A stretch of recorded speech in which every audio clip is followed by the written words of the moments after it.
When he studied the dates of when they document them and what the dates historically the Bible said happened, he began to see a pattern. 14 different times he found documents of strange things that happened in the Bible happened to coincide with what was believed to be a strange planet or object or something in the distance. Now here's some of the results of that.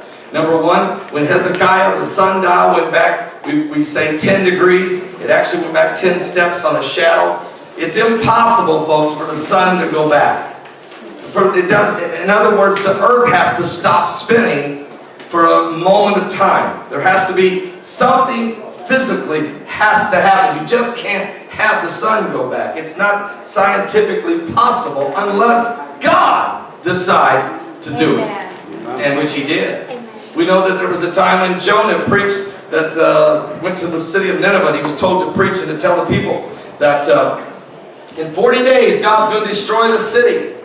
And this is called the sign of the preaching of Jonah. If you study in the Hebrew legends, they say that what Jonah was preaching was he was pointing to the heavens and was showing them a sign that in 40 days God was going to destroy the earth. And he literally had something physically to point at. In the documentations, both in the Hebrew and in other documentations, Gil tells me, he says, look, actually Jonah had something he pointed at, or he had to have something, and the people believed, and they repented, and God spared the city. It's the same time that he was preaching this, that it's documented something was seen in the sky. We know also the time of the flood. We know also the times when there was fire and brimstone fell from heaven upon the enemies that Joshua was fighting. Time and time and time again, there's been miraculous things from the heavens that have been physically documented here that match the timeline in the Bible. So Gil goes on this extended years of research and calculations, and he even ran it by 12 different physicists who then took his calculations to figure out if what he was writing or studying could be possibly correct. And at the end of his studies, he came up with this, that on March the 26th, 2016, Planet X should go by a certain part of our solar system that it could be visible from on Earth, and there could be some type of sign or reaction or meteorites or an asteroid or something may take place as it did 14 different times in the Bible. Not a cataclysmic end of the world kind of thing that you never know. I mean, certainly we know that the Bible talks about the earth will have deep impacts. But certainly something is what he has calculated. Yet he says to me, I don't have a crystal ball. I can tell you, I'm going to say there's an 8-year window starting in 2013 to 2021. But he said, the best of my calculation, it's March 26th. Folks, here's the deal. In December, for the first time since 1992, in the death of the scientists at NASA, NASA finally said there was an object on the edge of our solar system. They call it Planet 9. All right, then we hear that there's actually some scientists in Chile on a mountain that look, and they've seen 2 planets, and they've seen those in what's called the Orion Belt in that constellation. So what's happened is all of a sudden NASA's talking about Planet X again. Kind of strange after all these years. It doesn't mean that there's going to be anything on March 26th this year. I actually don't think it will be, to be quite honest with you. I had prayer. I was praying to the Lord. I said, Lord, what am I going to do with this Planet X thing? I mean, obviously, you got this under control. What do I do? What am I supposed to do with this? The Lord says, not this year, but another time. Okay, that's an actual word I got from the Lord. Not this year, but another time. I don't know what that means exactly. But God didn't say to me, there's no such thing. He didn't say to me, don't worry about it. Just, this is the answer. All right? Gil Bazard says to me, he goes, the other day, he says, I'm not sure if we're going to see anything. I must have been off on my calculations, but we might. He said, one thing I know for sure, there is something up there that's going to shake the heavens. Well, I think the heavens are already starting to shake, to be quite honest with you. We've just had an asteroid TX-68 just go by the Earth. There were a few asteroids in front of it, and quite a few asteroids coming behind it. Matter of fact, just yesterday we had one go by. I think it was Wednesday. We had 3 go by. All of them very close, within, a million miles, and that's close when you're talking space. There's been a cluster of asteroids ahead of TX-68 and behind it. But TX-68 does come back again next year on September the 28th, 2017. It will be very close to the Earth, and we already know it has a cluster of asteroids apparently traveling with it. Smaller rocks, meteors. We may see some more, sort of like the Russia explosion. We may actually see some more of that next year. Only God knows. But one thing's for sure, the heavens are being shaken, and so is the earth. Last year we had more earthquakes, over 6.0, ever in the history of the world, and more volcano eruptions in 1 year ever, both of them last year.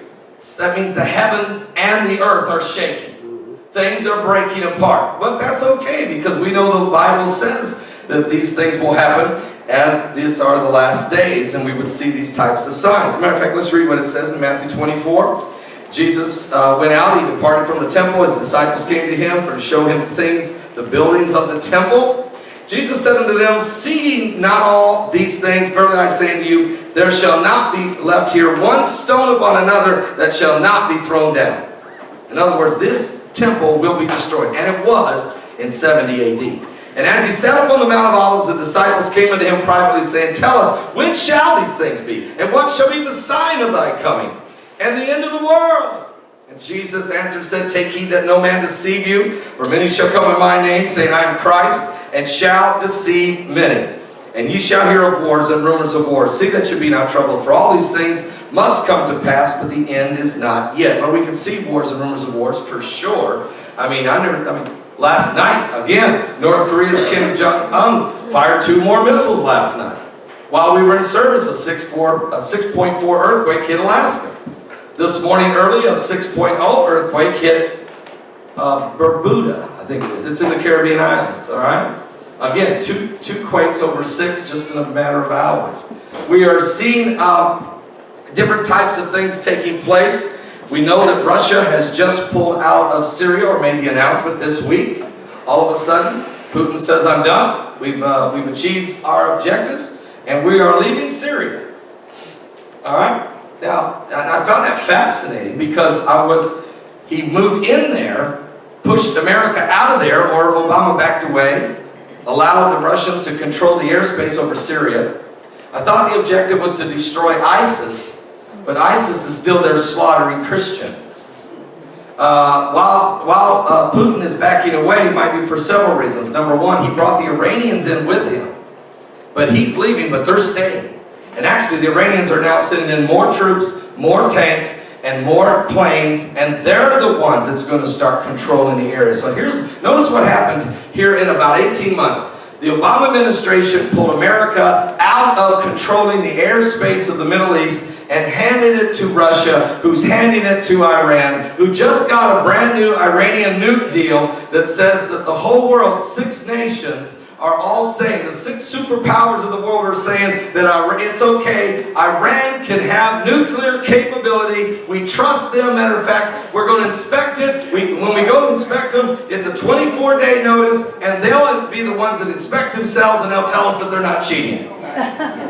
Are you serious? What kind of deal is that? Oh, and by the way, we're going to give them up. We're going to free up $150 billion of frozen assets, including one of their mastermind military geniuses, and that is Major General Qasem Soleimani, or Salami, it depends which way you want to say it. If you're Paul Begley vocabulary, it's Salami.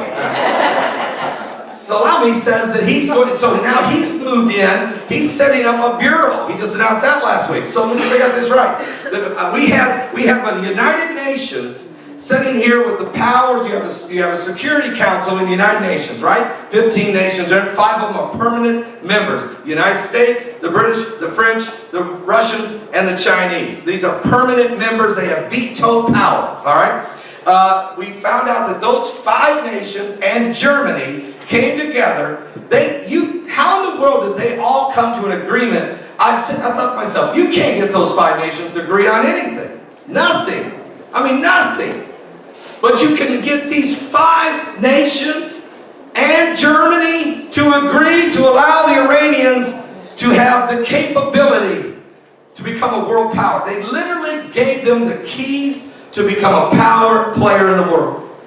Even though the Ayatollah Ali Khamenei says constantly, Israel needs to be annihilated. They need to be wiped off the face of the earth. We need to remove them from history. And we're going to annihilate them. We're going to blow it away. You know, I mean, this goes on. This rhetoric is preached constantly in the mosque across the Middle East.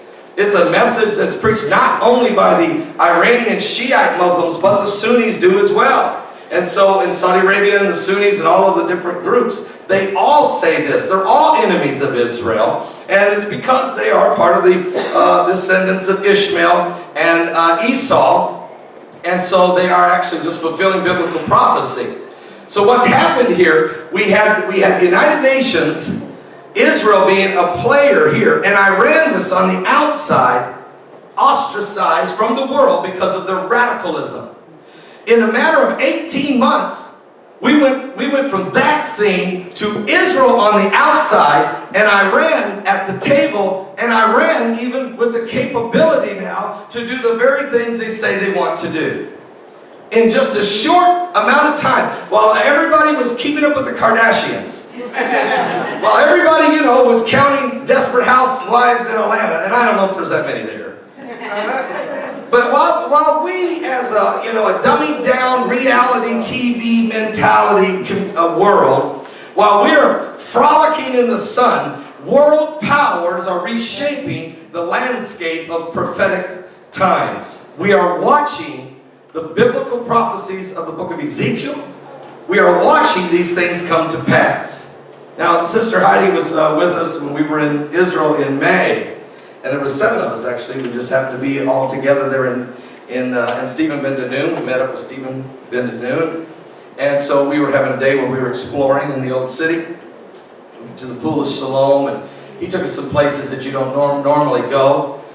And he had us running and hiking and climbing hills.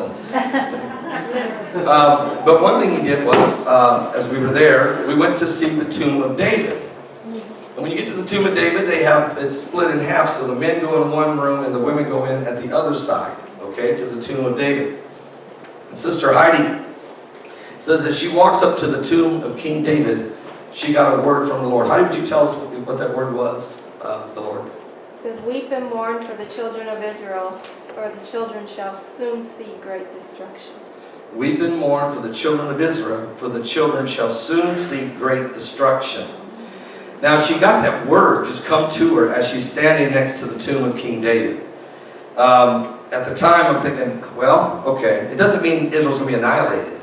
But if you read the book of Zechariah, chapter 14, it does tell you, first of all, in chapter 12, it tells you that Jerusalem will become a cup of trembling and a burdensome stone to all people.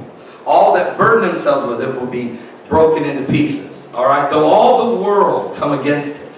All right, so we know that there will be, and trust me, Perry Stone did a great message called The 3 Religions of the Apocalypse.